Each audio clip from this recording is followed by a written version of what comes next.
সপ্তাহে একটা দিন আপনাদের সাথে একটু টুকটাক গল্প করার জন্য আমি বসে থাকি যে কখন মঙ্গলবার আসবে আর কখন আপনাদের সাথে একটা ভিডিও শেয়ার করব, যেখানে আমি আমার কথাগুলো বলবো। তো ভিডিও শুরুতেই দেখতে পাচ্ছেন যে এই বিড়াল, সে আমাকে আজকে মঙ্গলবার যেদিন আমি ভয়েস ওভারটা দিচ্ছি আর আপনারা ভিডিওটা দেখছেন, সকাল থেকে সে আমাকে গার্ড দিয়ে যাচ্ছে। আমি জানি না কেন সে সকাল থেকে আমাকে চাচ্ছে যে আমি তার কাছে বসে থাকি, তার সাথে কথা বলি, জানি না তো কি করার। আমি চেষ্টা করেছি আমার সাধ্যমতো তাকে এন্টারটেইন করার, বাট আসলে এই বোবা প্রাণীগুলো মানুষের মনে কিভাবে জায়গা করে নেয়, তাই না?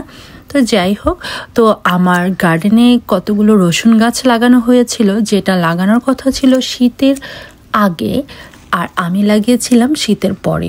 রসুনগুলি পরিপক্ক হওয়ার আগেই আমাকে সবগুলো রসুন গাছ তুলে ফেলতে হলো এবং পাতাগুলো কেটে ফেলতে হলো। তো এগুলো দিয়ে আমি আসলে চাটনি বানাই বা ভর্তা বানাই।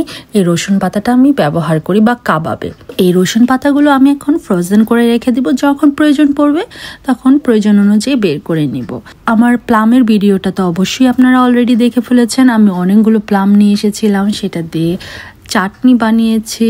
তো এইটা আমি আবার আমার যে প্রাণের আচারের জারগুলো আছে সেগুলোর মধ্যে ফিল করেছি। তো দেখলাম যে ক্যাপগুলো প্রাণের ডিজাইন করা ভালো লাগছে না, তো আমি আমার টাচ দেওয়ার জন্য এগুলোর মধ্যে জেসো দিয়ে দিয়েছি ফার্স্টে। এখানে আমি 2 থেকে 3 লেয়ারের জেসো দিয়েছি, আর প্রত্যেকটা লেয়ার অবশ্যই শুকিয়ে যাওয়ার পরেই আমি তারপরে লেয়ারটা দিচ্ছি। আর অন্যদিকে আমি যে টেক্সচার আর্ট প্র্যাকটিস করেছিলাম সেটার মধ্যে রাইকা কালার করছিল। এটাও অনেক দিন ধরেই কালার করতে চাচ্ছিল, তো এটাই আসলে মেন উদ্দেশ্য ছিল, ওর সাথে এটা কালার করব আর আমি আমার কাজগুলো করে ফেলবো। তো এদিক দিয়ে আমি এগুলোর মধ্যে ছোট ছোট সিম্পল ফ্লাওয়ার বসিয়ে নিয়েছিলাম।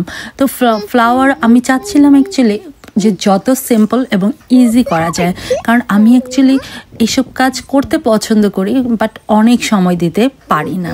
তো এগুলো আমার পছন্দের কাজ হলেও আমাকে খুব ইজিলি বা কুইকলি ফিনিশ করতে হয়, কারণ প্রত্যেকটা মানুষই কিন্তু বয়সের সাথে সাথে তার অনেক শখ, অনেক কিছুই বন্ধ করে দিতে হয়। এই পেইন্ট করাটা কিন্তু আমার অনেক শখের একটা ব্যাপার, কিন্তু আমি এটা বেশি টাইম দিতে পারি না, কারণ এটার মধ্যে টাইম দিতে গেলে আমি অনেক কিছুই করতে পারবো না। তো যাই হোক, আমি আর রাইকা এখানে বসে বসে পেইন্ট করছিলাম আর দুইজন খুব গল্প করছিলাম কে কোন কালার দিচ্ছি না দিচ্ছি। তো এইভাবে আমাদের একটা সুন্দর মোমেন্ট ক্রিয়েট হয়ে গিয়েছে, যেটা নাকি আমরা পরে মনে করতে পারবো এবং সেটা ভেবেও ভালো লাগবে। এইভাবে আমি আমার যে 2টা ক্যাপ ছিল সেগুলো কালার করে নিয়েছি, আর এদিক দিয়ে রাইকাও তার পেন্টিংটা কিন্তু চালিয়ে যাচ্ছিল। সে পুরো পেইন্ট কি থেকে কি করে ফেলেছে এটা আমি আপনাদের ফাইনালি দেখাবো। আর এই জিনিসটা পুরো 24 আওয়ার শুকিয়ে যাওয়ার পর আমি এটার উপরে এই অল পারপাস সিলারটা লাগিয়ে নিয়েছি, যেন আমি চাইলে এটা ওয়াশ করতে পারি। আর এই যে রাইকার করা কাজটা আর আমার ক্যাপগুলো আমি এখন লাগিয়ে দিয়েছি।